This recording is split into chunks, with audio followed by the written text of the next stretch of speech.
Story 1. I've been a deputy sheriff in Hawaii County for 17 years now. I've seen my share of strange things on this island. Ritual sites deep in the rainforest, tourists who wandered into lava tubes and never came out the same way they went in, and enough domestic calls in isolated areas to make anyone jumpy.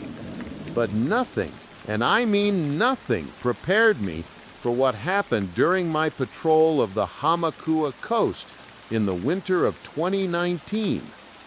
It was January 14th, a Monday night. I remember because I'd just gotten back from a long weekend in Honolulu visiting my sister, and I was still in that foggy headspace you get when you're not quite ready to return to work.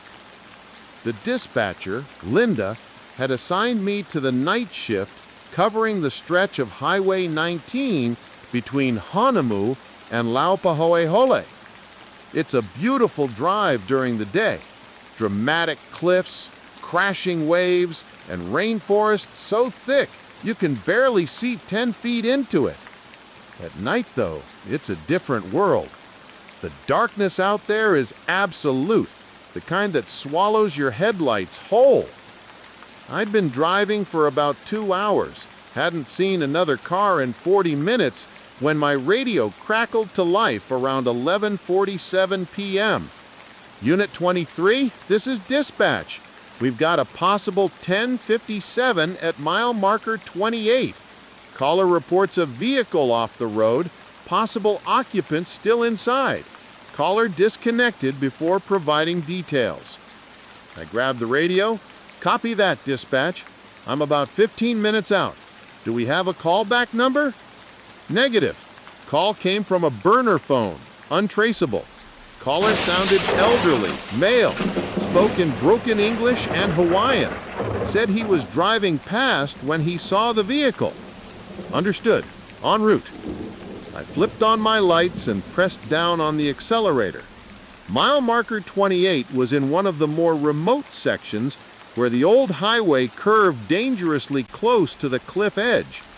There were no guardrails in some spots, just a thin shoulder and a 200-foot drop to the rocks below. I'd responded to 3 fatal accidents in that area over the years, including one where we never found the driver's body. The ocean had claimed it. The rain started as I approached mile marker 26, a sudden, violent downpour that's common on this side of the island. My wipers could barely keep up. I slowed down, scanning the roadside for any sign of a vehicle or the Good Samaritan who'd called it in. The road was empty, just wet asphalt reflecting my headlights back at me in fractured patterns. When I reached mile marker 28, I almost missed it. There, about 30 feet off the road, partially concealed by a massive banyan tree, was a dark blue sedan, a 2015 Honda Accord, I noted, as I pulled over and called it in. Dispatch, Unit 23. I've got eyes on the vehicle. Hawaii plates, Alpha Whiskey 7423. Running the tags now. No sign of the reporting party. Copy, Unit 23. That vehicle's registered to Vivian Kealoha, age 68, address in Hilo. No wants or wants. Vivian Kealoha. I knew that name from somewhere, but I couldn't place it immediately. I grabbed my flashlight and rain jacket, then stepped out into the rainpour. The temperature had dropped, and the rain was cold, almost unnaturally so. My breath misted in front of my face as I approached the Honda.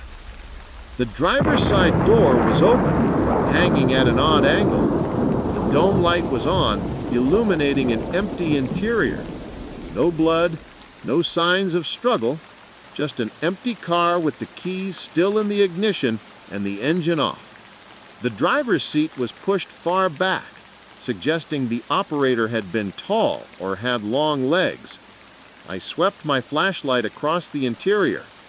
A purse sat in the passenger seat, wallet still inside with cash and credit cards. a rosary hung from the rearview mirror, and there was a hospital parking pass from Hilo Medical Center, dated for that same day. Dispatch! Vehicle appears abandoned. Personal belongings still inside, including wallet and cash. No sign of the registered owner. I'm going to search the immediate area. Copy that, Unit 23.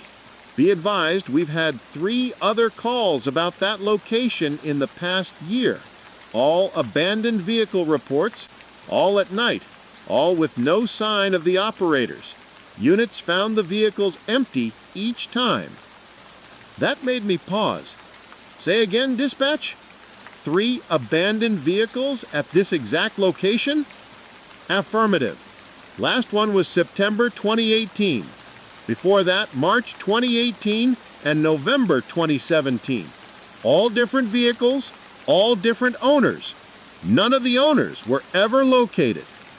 A chill ran down my spine that had nothing to do with the rain.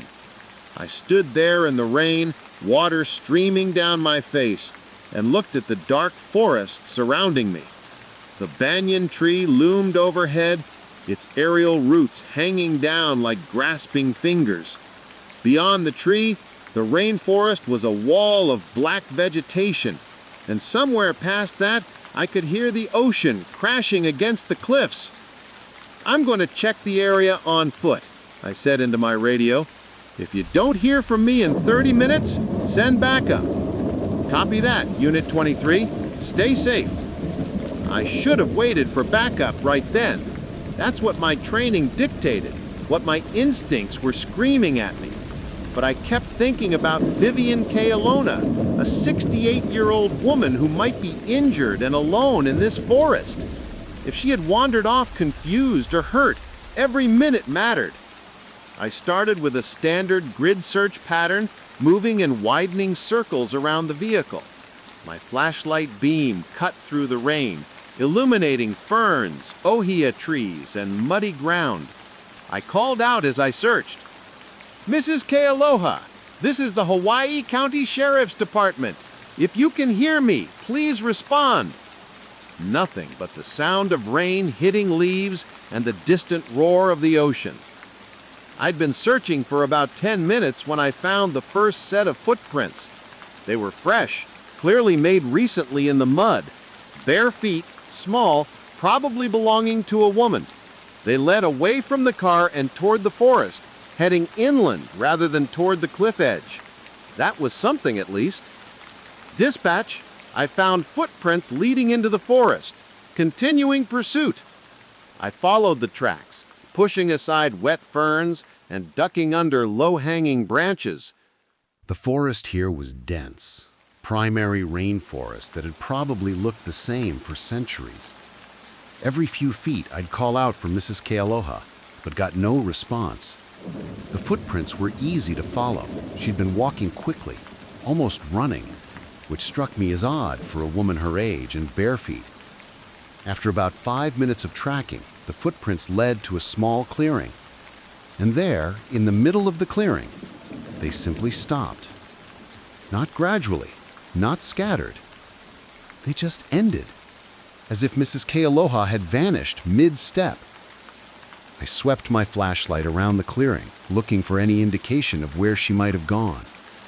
The ground was relatively flat, covered in moss and leaf litter. There were no signs of a struggle, no drag marks, nothing. Just those footprints leading to the center of the clearing, and then nothing. "Dispatch, this is Unit 23. The footprints just stop. No sign of the subject. This doesn't make sense." Static crackled over my radio. Then Linda's voice came through, distorted. "Unit, please. Again. Breaking. Dispatch, you're breaking up. I'm going to continue the search and..." That's when I heard it. A woman's voice, singing in Hawaiian. It was coming from deeper in the forest, further inland. The melody was old, haunting, the kind of chant I'd heard at cultural ceremonies. But there was something wrong about it, something that made my stomach clench. "Mrs. Kealoha?" I called out, moving toward the voice. Is that you?"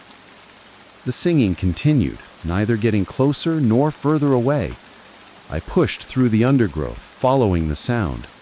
My radio was now just static, and I realized I'd lost contact with dispatch entirely. I should have turned back then. Every instinct I had was telling me to return to my vehicle and wait for backup. But that voice, it sounded so desperate, so lost. I broke through another line of trees and found myself standing at the edge of what looked like an old Hawaiian heiau, a sacred site. Stone platforms rose from the forest floor, partially overgrown, but still clearly man-made.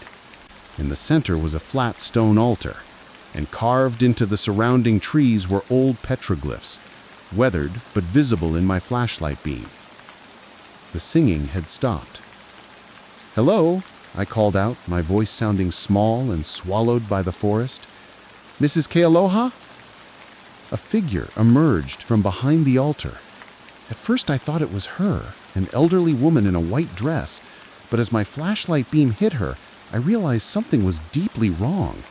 She was translucent, like I was looking at her through fog. Her eyes were black, completely black, and her mouth was moving but no sound was coming out. I stumbled backward, my hand instinctively going to my service weapon, but before I could draw it, she raised one arm and pointed behind me. I spun around. Standing at the edge of the clearing were more figures, dozens of them, all translucent, all wearing clothes from different eras, ancient Hawaiian malo and pa'u, missionary-era dresses, plantation worker outfits, modern clothes, men, women, children, all with those same black eyes, all completely silent. They began to move toward me, slowly, deliberately, not walking, gliding, their feet not quite touching the ground. I ran. I don't care what that sounds like or what it says about me as a law enforcement officer. I ran like my life depended on it, crashing through the forest, branches tearing at my face in uniform. Behind me, I could hear them following, though they made no sound. No footsteps, no breathing, just this awful silence that was somehow worse than any noise. I burst out of the forest and practically fell onto the highway. My patrol car was right where I'd left it, lights still flashing. I scrambled inside, locked the doors, and sat there shaking, my breath coming in ragged gasps. When I looked back at the forest, there was nothing there. No figures, no movement, just dark trees and rain. My radio crackled back to life. "Unit 23, this is dispatch. You went radio silent for 18 minutes. What's your status?" I grabbed the radio with a trembling hand. "Dispatch, I need backup at mile marker 28. Multiple subjects in the forest. Possible, I don't know what." "Copy that. Unit 17 is en route, ETA 12 minutes. Are you injured?" No, I'm okay." But I wasn't okay. I sat there in my car, watching the forest until Deputy Kimo Kahananu arrived in his patrol car. He was an older guy, been on the force for 25 years, originally from Molokai. When he saw my face, he didn't ask what happened right away. He just handed me a bottle of water and waited. "You went into the forest," he finally said. It wasn't a question. I nodded, still unable to form coherent sentences. "Near the heiau?" He looked at me sharply. "You know about it?" Kimo sighed and leaned against my car. "Marcus, that place has been trouble for longer than either of us has been alive. That heiau was dedicated to Milu, the Hawaiian god of the underworld. The kahuna sealed it more than 100 years ago, but some places don't stay sealed. Some places are doorways, and doorways work both ways." "What are you talking about?" "Those missing people, the 3 before tonight, and probably others going back decades that we don't have records for, they didn't disappear. They were taken. Or they went willingly. I don't know which. That forest calls to certain people, especially at night. And once they answer that call..." He trailed off, shaking his head. You're saying Mrs. Kealoha is dead. I'm saying she's gone. There's a difference. He looked at the forest with something like respect and fear mixed together. My tutu, my grandmother, told me about this place. She said the night marchers come through here, and the spirits of those who died without proper burial rites. They're not evil, necessarily, but they're not bound by the laws of the living either. Sometimes they take people with them. Sometimes those people want to go. I wanted to argue with him, to say that was impossible, that there had to be a rational explanation. But I'd seen what I'd seen. Those figures, that heiau, the way the footprints just ended. What do? I asked. We file a report. We mark this as a missing person case.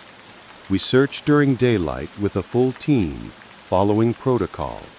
And we don't go back into that forest alone at night, ever. We sat there for another hour, waiting for the rain to let up, neither of us wanting to leave. Eventually, we called for a tow truck to retrieve Mrs. Kealoha's Honda. Her purse, her wallet, her phone, everything was still in the car. When we ran her information more thoroughly, we found that she'd been discharged from Hilo Medical Center that afternoon after being treated for early-stage dementia. The search teams went out the next day. They found the clearing. They found the heiau, and they even found the spot where her footprints ended. But they didn't find Vivian Kealoha. The case is still open, filed away with the other 3 disappearances from that location. I requested to never be assigned to that stretch of highway again. My supervisor approved without question. Apparently, I'm not the first to make that request. But here's the thing that keeps me up at night. About a week after the incident, I was reviewing missing person cases, trying to make sense of what happened. I was looking through the files on the 3 previous disappearances from mile marker 28 when I found something that made my blood run cold. All 3 of the missing people had been treated at Hilo Medical Center shortly before they disappeared. All 3 had been diagnosed with terminal illnesses. All 3 had left notes for their families, notes that were found in their homes after they vanished. The notes all said basically the same thing. Don't look for me. I've found peace. I drove to Mrs. Kealoha's house in Hilo a few days later, told her daughter I had some follow-up questions. While I was there, I noticed a letter on the kitchen table, handwritten on stationery that matched a pad in the Honda's glove box. The daughter saw me looking at it. We found it in her bedroom, she said quietly. Must have written it before she left the hospital. I didn't ask to read it. I didn't need to. I could see the first line from where I was standing. Don't look for me. I've found peace. I think about Vivian Kealoha sometimes, especially on rainy nights when I'm driving past that section of highway. I think about what Kimo said, that some people go willingly. I think about those figures in the forest, how they weren't menacing exactly, just waiting, gathering. The thing that haunts me most isn't what I saw, it's the question I can't answer. When Vivian Kealoha drove to that spot, parked her car, and walked barefoot into that forest toward the heiau, was she being called, or was she answering? Sometimes, when the calls come in late at night, abandoned vehicles, missing persons, strange sightings in the forest, I wonder how many doorways there are on this island, how many places where the veil between worlds is thin, how many people find their way to those places when the weight of this world becomes too much. I still serve as a deputy sheriff. I still respond to calls. But I never go into that forest at night, and I never will again. Because the truth is, I don't think those figures were trying to take me. I think they were trying to warn me. Stay out. This isn't your place. Not yet. And the most terrifying part is someday, somewhere, there might be a night when that warning doesn't feel like a warning anymore, when it feels like an invitation. I just hope I'm strong enough to refuse it when that day comes. Story 2 comes from Maui County Police Department.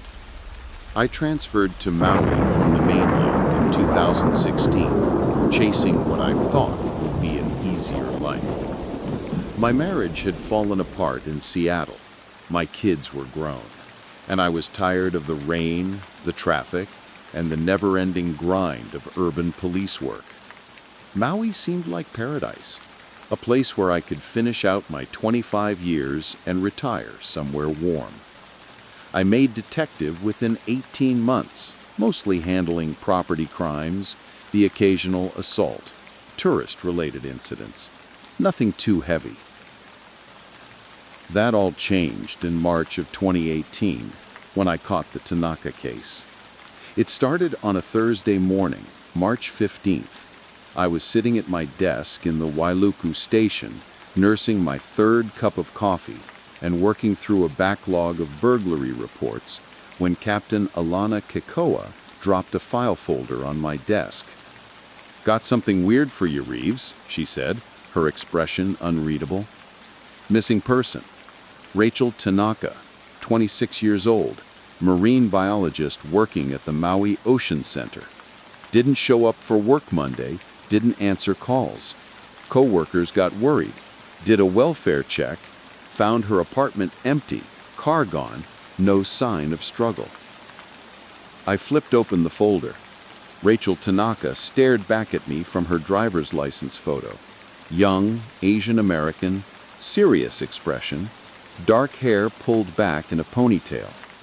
"Doesn't sound that weird, Captain. Maybe she took off for a few days." "Look at the rest of the file." I did.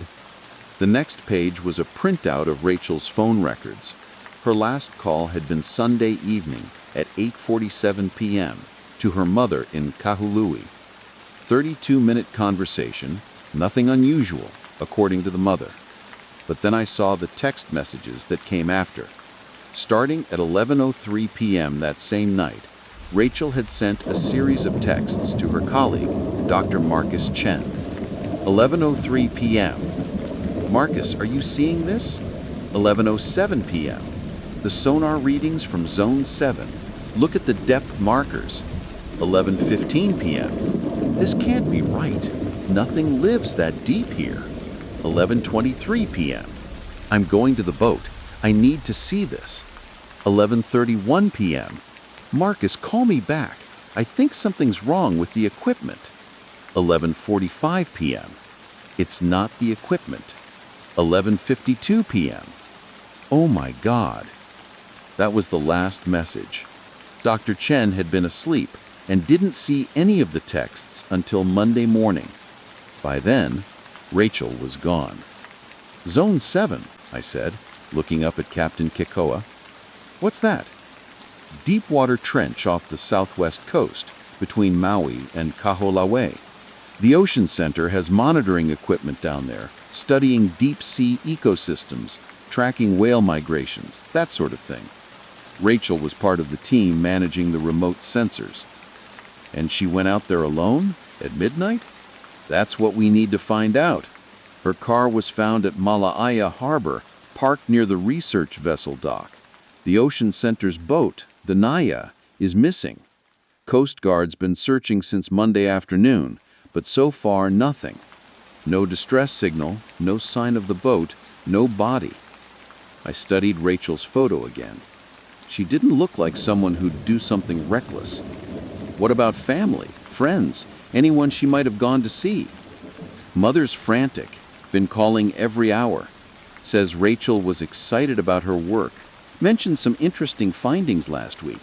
but nothing specific. No boyfriend, no recent breakups, no financial problems, no history of mental illness. By all accounts, she was stable, focused, loved her job. So, what are you thinking, Captain? Accident at sea? Kekoa's expression darkened. I'm thinking about the Kahaloa incident. The way she said it made my stomach tighten. What incident? Before your time. Before most people's time, really. It was 1987, during the Navy's cleanup operations on Kahaloa. You know, the island was used as a bombing range for decades. A team of EOD techs were doing underwater surveys, clearing unexploded ordnance from the reefs. One night, the entire 6-man team disappeared. Their boat was found drifting 2 days later, engine running, no one aboard. No blood, no signs of struggle, all their equipment still in place. The Navy launched an investigation, concluded it was some kind of accident, but they sealed the records, classified the whole thing. Captain, that was over 30 years ago. I know how long it was, Reeves. I also know that every few years someone goes missing in that area, always at night, always involving boats, always near that trench. Usually it's tourists who ignored weather warnings or fishermen who got caught in rough seas. But sometimes, she paused, sometimes it's people who should know better, people who were being careful. I closed the folder. You want me to investigate this as a possible homicide? I want you to investigate it as a missing person case and follow the evidence wherever it leads. Talk to her colleagues, check her apartment thoroughly, review her research. And Reeves, she leaned closer, her voice dropping. If you find something that doesn't make sense, don't dismiss it. Not out here. The ocean keeps secrets, and sometimes those secrets have teeth.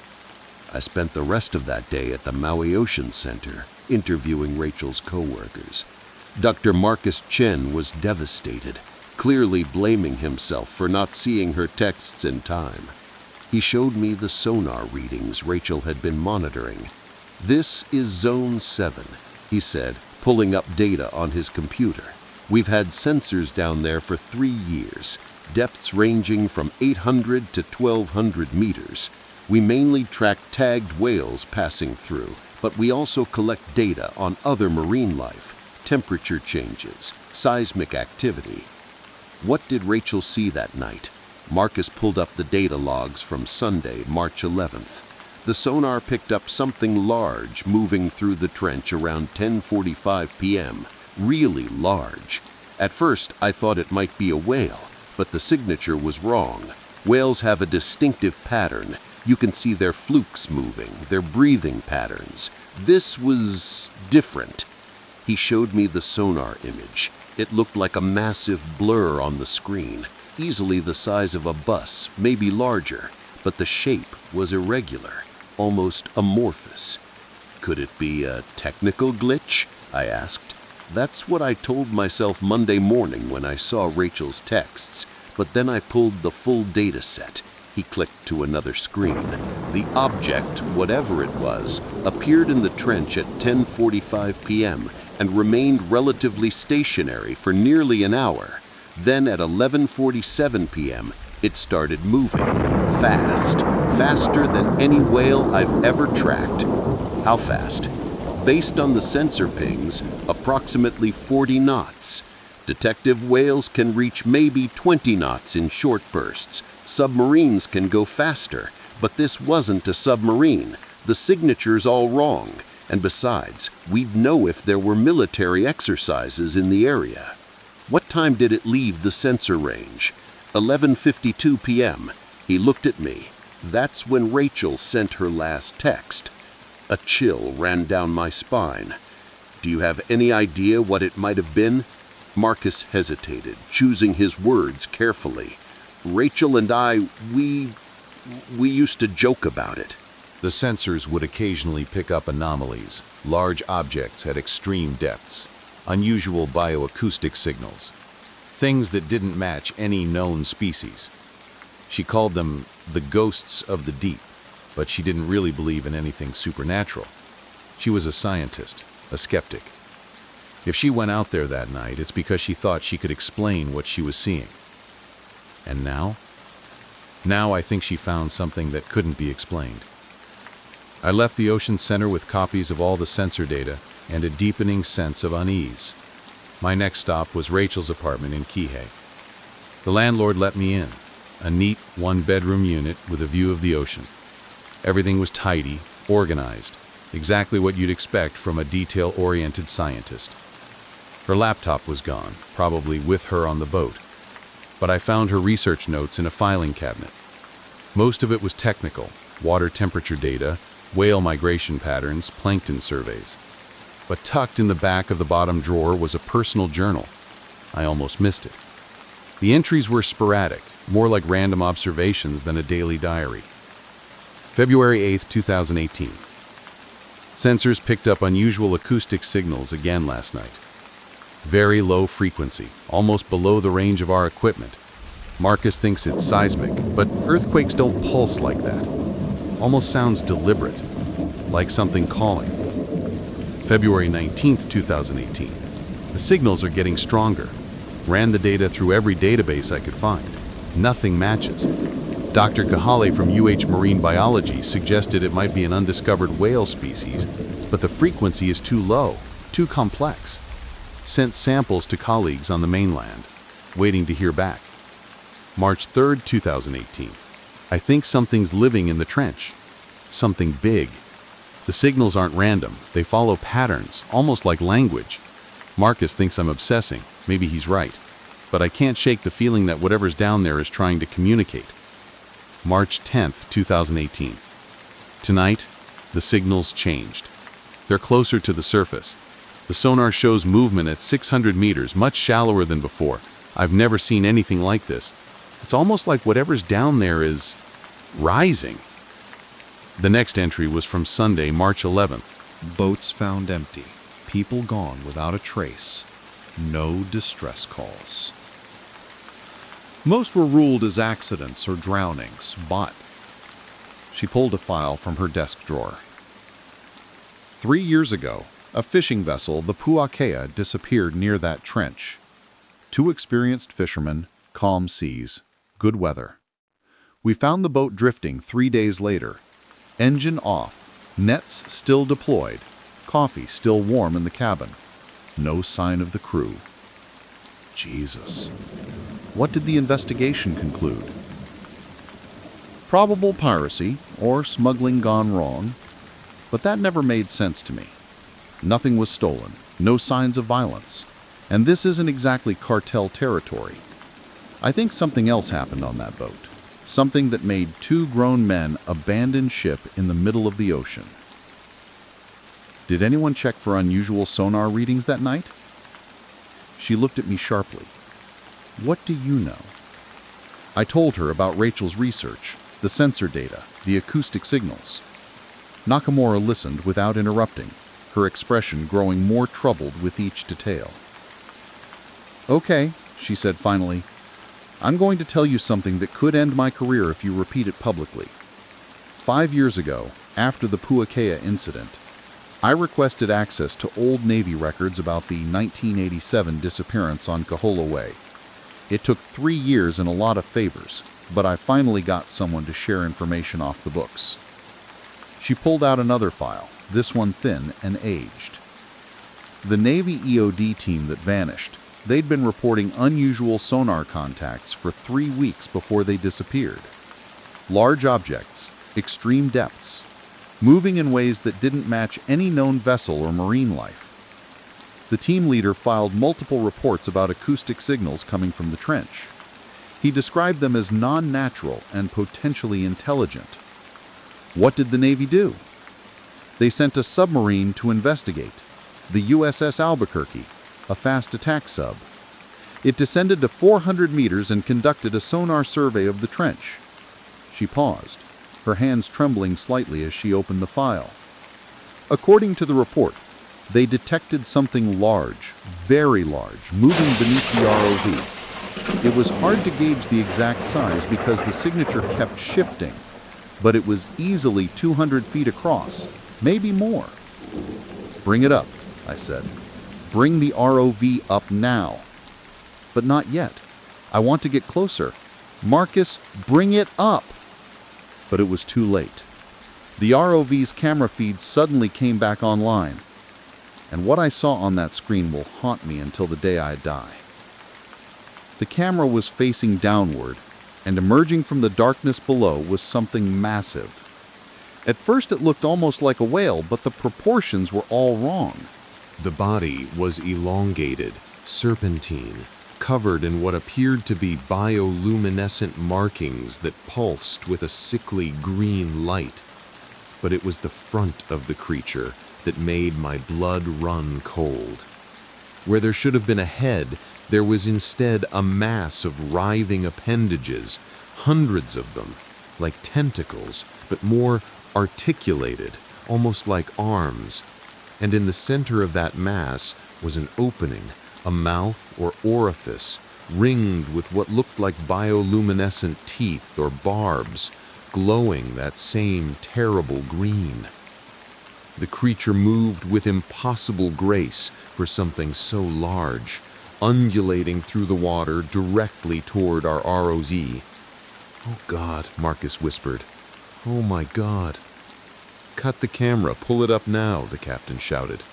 Marcus hit the emergency retrieval, but before the ROV began its ascent, one of those appendages shot out with blinding speed and wrapped around the camera. For just a moment, I saw what looked like an eye. Not one eye, but dozens of them, clustered among the writhing arms, all of them focusing on the camera, on us. Then the feed went black. "We lost it," Marcus said, his voice shaking. "The ROV's gone." "Signal?" the captain asked. "Nothing. The tether's been severed." We sat there in stunned silence for a moment, the only sound the lapping of waves against the hull. Then the sonar operator spoke up, his voice tight with fear. Captain, that thing, it's ascending. Fast." I looked at the depth reading. The massive object was rising through the water column, 500 meters, 450, 400, and picking up speed. "Get us out of here," I said. "Now." The captain didn't need to be told twice. The Makani's engines roared to life, and we started moving, but not fast enough. The sonar showed the creature was still rising, 300 meters, 250, 200. "It's following us," the sonar operator said. "How long until it reaches the surface?" I asked. "At its current rate, less than 3 minutes." My hand went instinctively to my service weapon, which was completely useless against something that size, something that lived at depths that would crush a human instantly. We were utterly helpless. 150 meters, 100 meters, 50 meters. Then, as suddenly as it had started ascending, it stopped. The sonar showed it hovering at approximately 30 meters depth directly beneath our boat. We waited, engines straining, everyone on deck frozen in terror. For a full minute, nothing happened. Then the water around us began to glow, that same sickly green bioluminescence we'd seen on the creature. It was circling us, I realized, studying us. The Coast Guard observer had his radio out calling for backup, but his hands were shaking so badly he could barely key the mic. Then it dove. The sonar tracked it descending rapidly, 100 meters, 200, 400, 800, back into the trench, back into the darkness where it came from. We didn't speak during the entire trip back to harbor. What was there to say? We'd seen something that shouldn't exist, something that challenged every understanding of marine biology. When we finally docked, Marcus immediately called the Ocean Center, but I pulled him aside first. "Don't," I said. "Don't report what we saw." "Are you insane? We just discovered a completely unknown species." "You didn't discover anything. That thing has been down there for who knows how long, and it wants to stay hidden. Rachel found it, and Rachel disappeared. The Navy found it in 1987, and 6 men disappeared. How many others, Marcus? How many people over how many years? You think it took Rachel?" "I think Rachel got too close, just like we did, just like those EOD techs did. And I think the only reason we're alive right now is because we ran. We have to tell someone. The scientific community needs to know." "Tell them what? That there's a giant bioluminescent monster in the Kaho'olawe Trench? They'll either think you're crazy, or they'll send more people out there to investigate, more people to disappear. Is that what you want?" Marcus stood there on the dock, tears streaming down his face. "She's really gone, isn't she, Rachel?" "Yeah, she's gone." I filed my official report the next day. Missing person, presumed lost at sea, likely accident during unauthorized nighttime research expedition.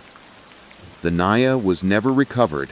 Rachel Tanaka's case remains open but inactive. The Ocean Center relocated their deep-sea monitoring equipment to a different zone. But here's what I didn't put in my report. 3 days after our encounter, I received a package at the station. No return address, postmarked from Honolulu. Inside was a waterproof camera, the kind used on research vessels. The memory card was still intact. The photos were time-stamped March 11th, 11:47 p.m., the same time Rachel sent her last text. They showed the deck of the Naya at night, the ocean beyond. Most were just darkness and water. But the last 3 photos. The first showed something breaking the surface about 50 yards from the boat. Just a glimpse, bioluminescent markings in the water. The second showed it closer, more of it visible. Those writhing appendages, that impossible mass of limbs and eyes. The third photo was taken from a low angle, as if the camera had been dropped or fallen. It showed the deck of the boat, and in the background, a figure being lifted off the deck by dozens of those appendages, wrapped around her torso, her arms, pulling her toward the railing, toward the water. The figure was Rachel Tanaka, and she wasn't struggling. She was reaching toward it, toward that mass of limbs and eyes, her expression not one of terror, but of wonder, of recognition. I burned the photos that same night. I burned the memory card. I burned the camera. Some evidence isn't meant to be preserved. I've requested a transfer back to the mainland. It's been approved, and I'll be leaving Maui next month. Captain Keikoa didn't ask why, and I didn't offer an explanation. She just nodded when I submitted the paperwork, and I think we both understood. Because here's what keeps me awake at night. What made me realize I can't stay on this island. Those acoustic signals Rachel had been tracking, the ones she described as almost like language, as something trying to communicate. What if she was right? What if that thing down in the trench isn't just a predator or an animal, but something intelligent, something that's been calling out from the depths for decades, maybe centuries? And what if some people like Rachel, can hear that call? What if they understand it in a way the rest of us can't? I think about her expression in that last photo, the wonder, the recognition. And I wonder if disappearing wasn't what happened to her at all. I wonder if it was a choice. The ocean keeps its secrets, Captain Keikoa told me. She was right. And some secrets are best left in the deep, where the light doesn't reach, where things that shouldn't exist can live undisturbed. I just hope they stay there. I hope they don't start rising. Because if something that size, that ancient, that aware, decides it's tired of hiding in the darkness, well, I don't want to be on this island when that happens. I'm going home, back to Seattle, back to the rain, back to crimes I can understand and solve. Let someone else watch the ocean. Let someone else listen for those deep water calls. I'm done. Story 3 comes from Kauai County.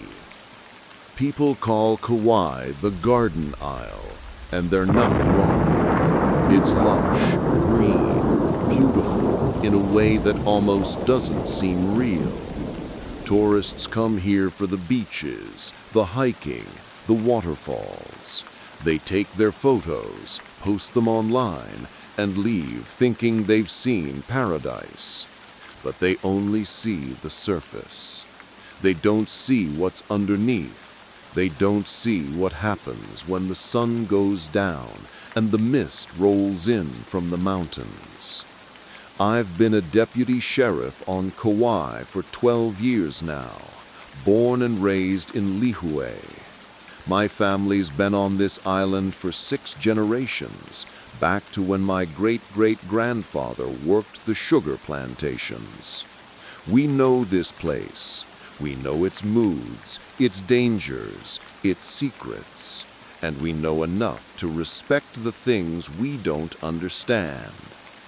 That's why what happened in October of 2020 shook me so badly, because I thought I knew every inch of this island. I thought I understood the rules. I was wrong. It started on October 23rd, a Friday. I was working the evening shift, covering the North Shore from Hanalei to Haena State Park. It had been a quiet night, a noise complaint in Princeville, a minor fender bender near the one-lane bridge, nothing unusual.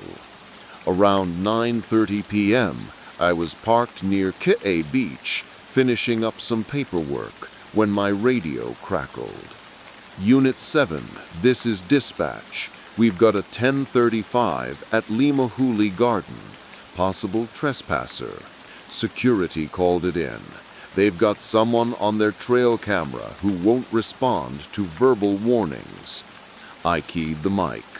Copy that, dispatch. Limahuli Garden. That's the nature preserve. Affirmative. It's closed after dark. Security guard is requesting law enforcement assistance. Says the subject appears disoriented. En route, ETA 10 minutes. I'd been to Limahuli Garden once before, years ago, on a school field trip.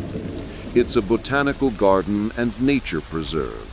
About 1,000 acres of native Hawaiian plants, ancient terraces, and hiking trails. Beautiful during the day, but isolated, backed up against the cliffs of the Hamakua Coast with thick jungle on all sides. Not a place you wanted to be alone after dark. The drive took me back down Highway 560, past Haena Beach Park, to the small parking area at the preserve entrance. A white pickup truck was waiting there, hazard lights flashing. A local guy in his 50s stepped out, Derek Kamealoha, according to his security badge. "Thank you for coming, Deputy," he said, clearly relieved. "I've been watching this guy on our trail cameras for the past 40 minutes. He's deep in the preserve, up near the ancient terraces. I tried calling out to him on the loudspeaker, but he's not responding. Could he be injured? Maybe he can't hear you." "Maybe, but..." Derek pulled out a tablet and showed me the trail camera footage. "Look at the way he's moving." The thermal camera showed a figure walking slowly through the jungle, weaving between trees. But there was something off about the gait, too stiff, too mechanical, like someone sleepwalking or in a trance. Has this happened before? Tourists hiking after hours? Sometimes, yeah. Usually they're just lost or drunk. But this guy, I don't know, Deputy. There's something wrong about it. The way he keeps stopping and just standing there, staring up at the mountain. and he keeps going higher toward the restricted area. What's in the restricted area? Derek's expression darkened. Old heiau sites, sacred grounds. We don't let tourists up there out of respect for the culture, and because it's dangerous, unstable terrain, flash flood zones. But also, he hesitated. My tutu told me stories about that area, said there are night marchers that pass through there, and other things, older things. I'd heard about the night marchers, ancient Hawaiian warriors whose spirits were said to march at night. Most locals took those stories seriously, even if they didn't talk about them openly. I'd never seen anything myself, but I'd learned to respect the old beliefs. This island had been inhabited for over 1,000 years. Who was I to say what was real and what wasn't? All right, I said. I'll go find him and escort him out. You have a spotlight I can borrow. Derek handed me a powerful flashlight and a radio. I'll monitor the cameras from here. If you need backup, just call. The trail into Limahuli Garden was well maintained at first, with wooden walkways and interpretive signs explaining the various native plants. But as I went deeper, following the path toward the terraces, the jungle closed in. The sounds of the highway faded, replaced by the chirping of insects and the rustle of leaves in the wind. My flashlight beam cut through the darkness, illuminating towering kukui trees, hanging vines, and the occasional glimpse of the stream that ran through the preserve. The air was thick with moisture and the smell of earth and vegetation. After about 15 minutes of hiking, I reached the ancient terraces, stone walls built centuries ago for taro farming, now partially overgrown, but still clearly visible. This was where the trail officially ended, where tourists were supposed to turn back. But someone had continued past the barriers, heading up toward the cliffs.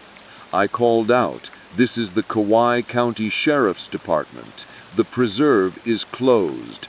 I need you to identify yourself and return to the entrance." No response. Just the wind and the jungle sounds. I keyed my radio. "Derek, I'm at the upper terraces. Can you see where he went from here?"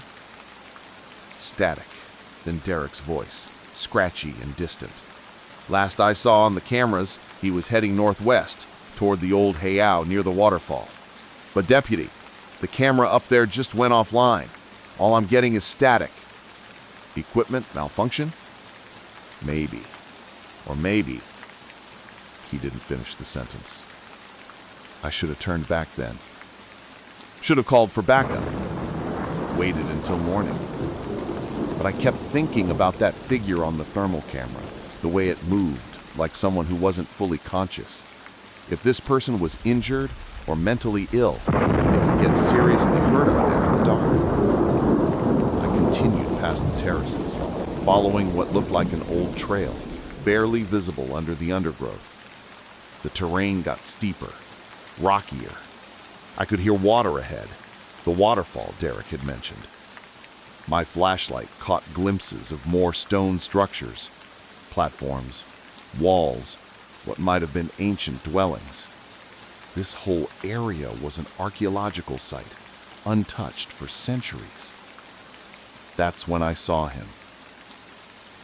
He was standing about 50 yards ahead, at the edge of a clearing, facing away from me toward the cliff face. A man, maybe in his 30s, wearing hiking clothes and a backpack. He was completely still, arms at his sides, head tilted back as if looking up at something. "Sir, I'm Deputy Makani with the Kauai County Sheriff's Department. The preserve is closed. I need you to come with me back to the entrance." He didn't move. Didn't even acknowledge that he'd heard me. I got closer, hand instinctively moving to my service weapon, though I didn't draw it. "Sir, Can you hear me? Are you injured? When I was about 10 feet away, I could see him more clearly in my flashlight beam. Caucasian, brown hair, athletic build. His eyes were open, staring straight ahead at the cliff face. But there was something wrong with his eyes. They looked glassy, unfocused, like he was looking through the rock rather than at it. Sir, you need to respond to me. Still nothing. I reached out and touched his shoulder. He was ice cold. Not just cool from the night air, actually cold, like he'd been standing in a freezer. I jerked my hand back, and that's when he spoke. "They're waiting," he said, his voice flat and emotionless. "They've been waiting so long. It's finally time." "Who's waiting?" "Sir, what's your name?" "The old ones. The ones who were here before. They're waking up." A chill ran down my spine that had nothing to do with the temperature. "Sir, you need to come with me. You're trespassing on a protected site, and you appear to be in medical distress." "But look," he said, and raised one arm, pointing at the cliff face. "Look what they built. Look what they left behind." I turned my flashlight toward where he was pointing. At first, I saw just rock and vegetation, the waterfall cascading down from somewhere high above. But then, as I looked more carefully, I began to see patterns in the rock. Not natural formations, carved symbols, petroglyphs, covering the entire cliff face. They were partially hidden by moss and vines, but once you saw them, they were impossible to miss. And they were moving. No, that wasn't right. They weren't moving. They were pulsing, very slightly, with a faint green luminescence, like they were alive, like they were breathing. "What the hell?" I whispered. "They're calling," the man said. "Don't you hear them? The sound beneath the sound, the voice beneath the voice. They're calling us home." That's when I heard it. A low vibration, so deep that it was more felt than heard, resonating in my chest, in my bones. It seemed to come from the cliff itself, from deep underground. And underneath that vibration was something else. A sound that might have been voices, or might have been something approximating voices, speaking in a language that predated words. "We need to leave," I said, grabbing the man's arm. "Right now." He turned to look at me for the first time, and what I saw in his face made my blood run cold. His expression was one of pure ecstasy, tears streaming down his cheeks. "Can't you feel it? Can't you feel how beautiful it is? They're showing me things, Deputy. Things that happened here thousands of years ago, millions of years ago, before humans, before anything. They're showing me the truth." "Who is? Who's showing you?" "The sleepers, the builders, the ones who made the islands rise from the sea. They're dreaming, Deputy."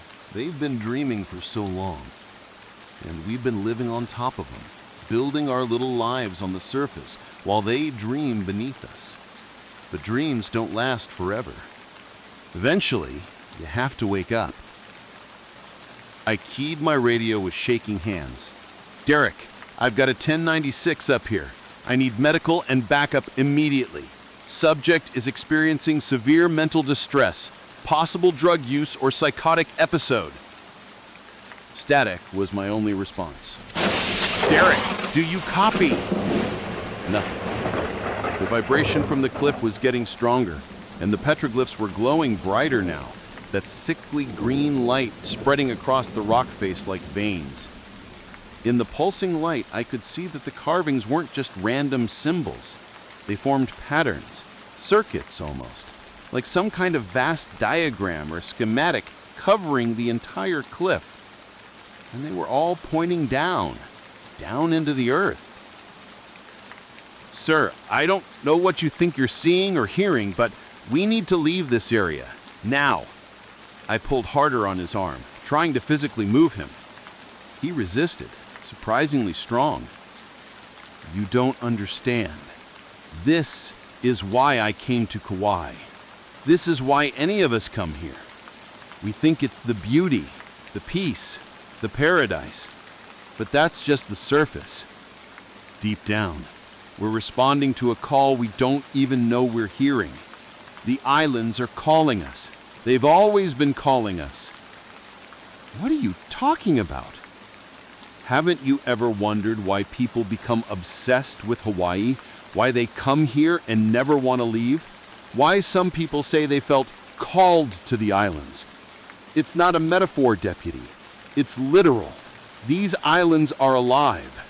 Or rather, something beneath them is alive. And it's been calling to us for centuries, gathering us, waiting until there are enough of us, until we're ready for... The ground shook. Not a major earthquake, just a tremor, but it was enough to knock me off balance. The man laughed, a high, hysterical sound. They're waking up! Oh God, can you feel it? They're actually waking up! The waterfall sound changed, becoming deeper, more resonant. And in that sound, I heard what the man was talking about. Voices, dozens of them, hundreds maybe, speaking in unison in that ancient, inhuman language.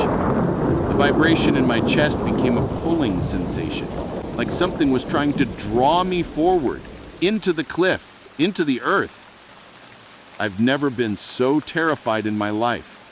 But I'm also a deputy sheriff, and this man was in danger, whether from drugs, mental illness, or something else entirely. I couldn't just leave him. We're leaving, I said firmly, if I have to physically carry you. That's when the man's nose started bleeding. Just a trickle at first, then more, streaming down his face. He didn't seem to notice or care. They're in my head, he whispered. They're showing me, oh God, they're showing me everything. The truth about the islands, about the earth, about what we really are. We're not separate from them. We never were. We're part of them, part of their dream. And when they wake up fully, well... His eyes rolled back in his head, and he collapsed. I caught him before he hit the ground, his body convulsing. Seizure. I rolled him onto his side, protecting his head, calling frantically into my radio, even though I knew I wasn't getting through. The petroglyphs were now blazing with green light, so bright I had to squint. The vibration had become a roar, and the ground was shaking continuously. Rocks were falling from the cliff face, splashing into the pool at the base of the waterfall. And then in the water, I saw something.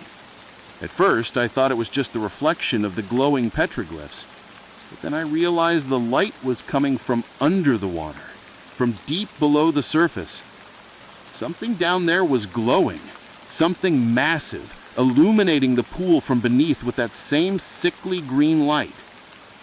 The water began to bubble and churn. The temperature around me dropped precipitously. I could see my breath misting in front of me. And rising from the pool, slowly, impossibly, was a shape. It was difficult to describe what I saw because my brain couldn't quite process it. It was like looking at something that existed in more dimensions than my eyes could register. The shape was roughly humanoid, but wrong. Too tall, too thin, with too many joints in its limbs. Its skin, if you could call it that, seemed to be made of the same material as the rock itself, covered in those glowing petroglyphs. Where its head should have been was a mass of writhing tendrils, each ending in what might have been an eye or a mouth or something else entirely. It rose about 10 feet out of the water, then stopped, its entire form pulsing with that green bioluminescence. Those tendrils turned toward me, and I felt something probe at my mind, not violently, but curiously. the way you might examine an interesting insect.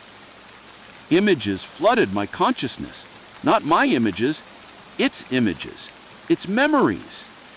I saw Kauai as it had been millions of years ago, a volcanic island still forming, lava flowing into the sea.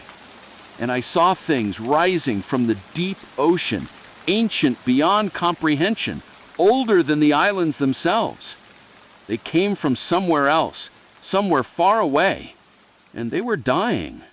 Their world, their time was ending, and they needed a place to sleep, to wait, to dream until conditions were right again. They chose these islands. They burrowed deep into the volcanic rock, into the molten heart of the earth, and they went to sleep. But before they slept, they changed the islands. They marked them. They made them aware, so that when the right time came, the islands would call. They would gather the right kind of beings, the ones sensitive enough to hear the call, the ones who could be used as... The image cut off as the man beside me gasped and sat up, no longer seizing. His eyes were clear now, but there was something different about them, something that hadn't been there before. He looked at the creature in the water, then at me, and smiled. "Don't be afraid, deputy," he said in a voice that was his, but also wasn't, that had harmonics underneath it that hurt to hear. "We're not here to hurt you. We're here to wake up, to reclaim what was ours. And you're invited to join us, to be part of something vast and ancient and beautiful." What are you? "We are the dreamers beneath the stone. We are the builders of the islands. We are the voice that calls across the ages." He stood up, moving with an unnatural grace. "For millions of years we've been sleeping, dreaming of the stars we left behind. But our sleep is ending. The conditions are right. The islands have gathered enough of you. And soon, very soon, we will wake fully." "Why are you telling me this?" "Because you're a guardian of this place, and we respect that. Because you have a choice to make." He gestured to the creature in the water, which remained motionless, watching. "You can join us willingly. Let us show you the truth of things. Help us wake your brothers and sisters across these islands. Or you can resist, run away, tell your people what you've seen. But know that it won't matter. The awakening has begun, and it cannot be stopped." My hand went to my weapon. "I don't know what kind of drugs you're on or what that thing is, but it's not drugs, deputy. It's revelation. And that thing is one of the great old ones who built these islands from the fire of creation. Show some respect." The creature's tendrils writhed, and I felt that mental probe again, stronger this time. Images flooded my mind, the islands transforming, the rock itself coming alive, spreading out across the Pacific like a network. Millions of people, all connected, all part of a vast consciousness that spanned the ocean.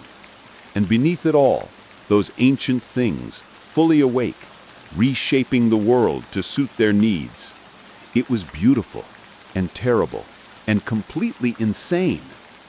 "No," I said, my voice shaking.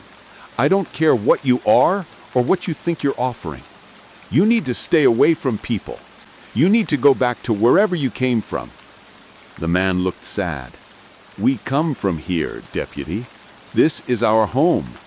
We were here long before your species crawled out of the oceans, long before there were oceans.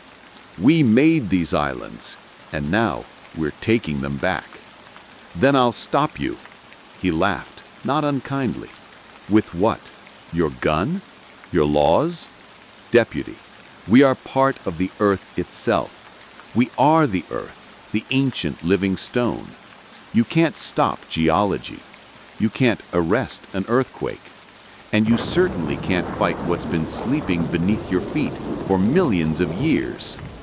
The creature in the water began to sink back down, descending into the depths of the pool, The green light faded, the vibration lessened. The man watched it go with something like reverence. We're leaving now, but we'll be back. More of us are waking every day across the islands. Some of your people are already joining us voluntarily. They hear the call clearly, understand what we're offering. Others will resist, like you. That's fine. In the end, it won't matter. The islands belong to us, and soon everyone will understand that. I arrested him, brought him back down the trail, past Derek, who was frantically trying to get his equipment working again, and drove him to the Lahui station. He didn't resist, didn't argue, just sat in the back of my patrol car with that same beatific smile on his face. His name was David Torrens, 34 years old, software engineer from San Francisco. He'd arrived on Kauai 3 days earlier for what was supposed to be a 2-week vacation. According to his statement, he'd felt called to visit Limahuli Garden, felt compelled to hike up to the heiau after dark.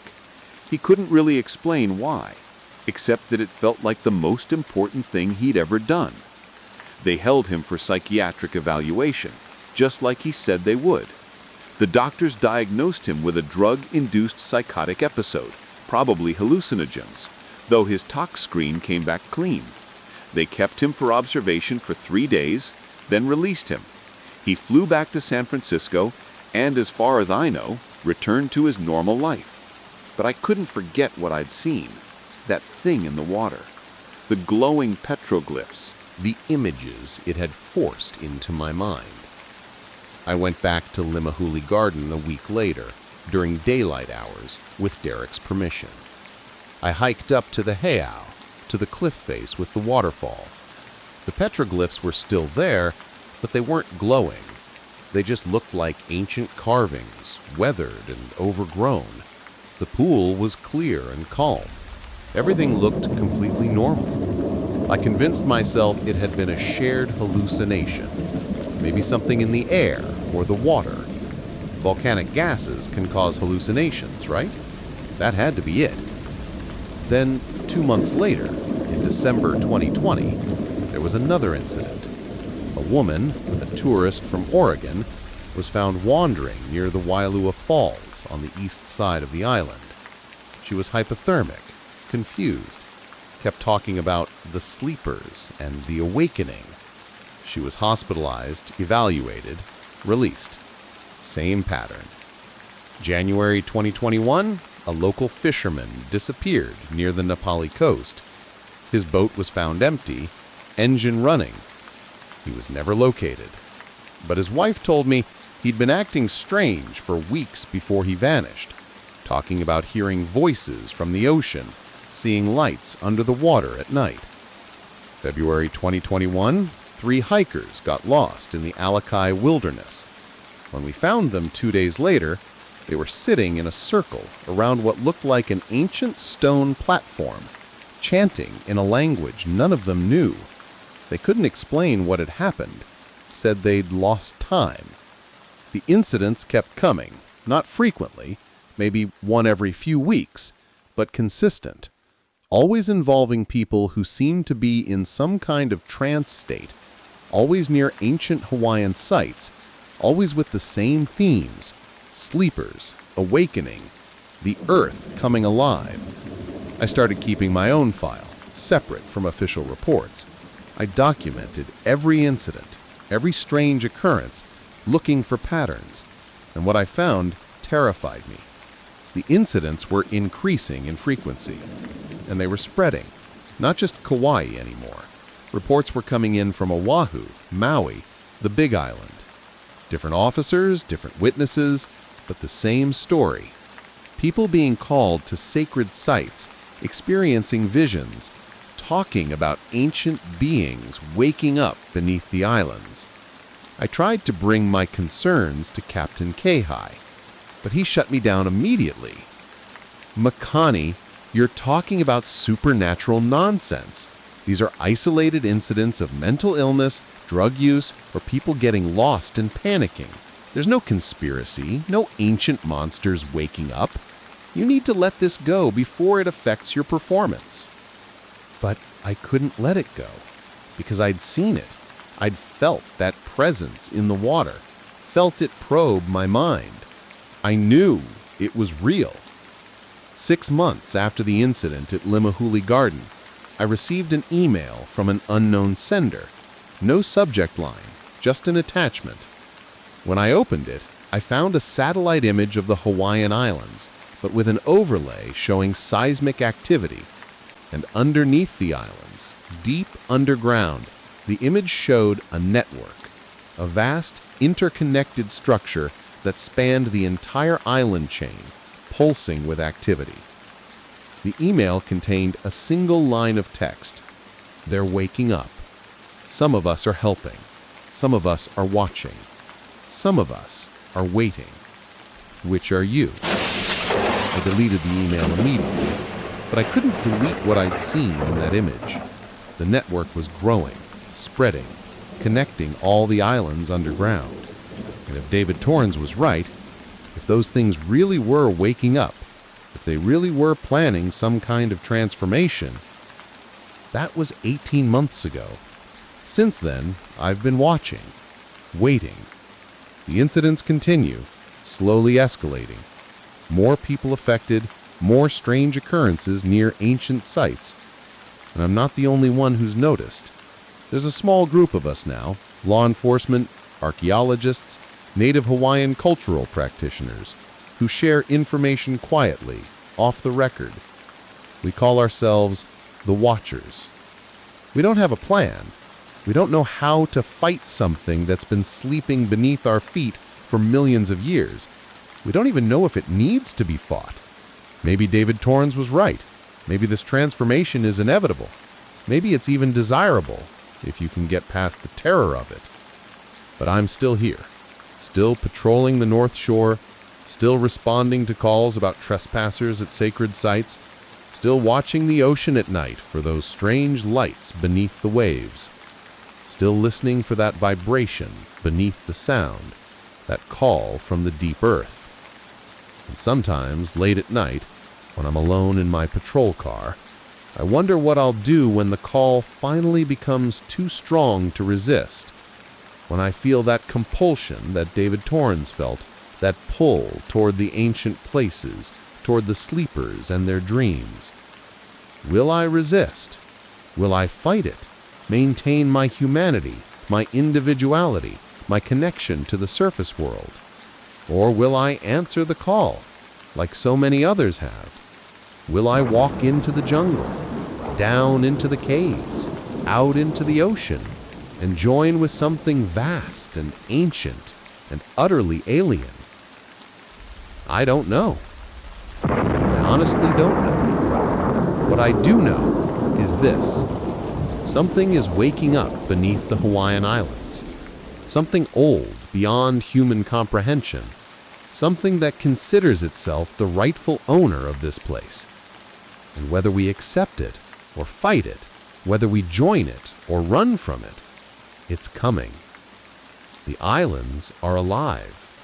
They've always been alive. We've just been too small, too brief, too surface-dwelling to notice. But we're noticing now. Some of us in terror, some of us in wonder, some of us in that strange mixture of both. And the awakening has only just begun. I'm Deputy Sheriff Thomas Makani. I've been a law enforcement officer on Kauai for 12 years. I've seen people at their best and their worst. I've dealt with criminals, tourists, addicts, victims, heroes, and everything in between. But I've never felt as helpless as I do now, knowing what's beneath us, knowing what's coming, and knowing there's absolutely nothing I can do to stop it. The sleepers are waking. The islands are calling.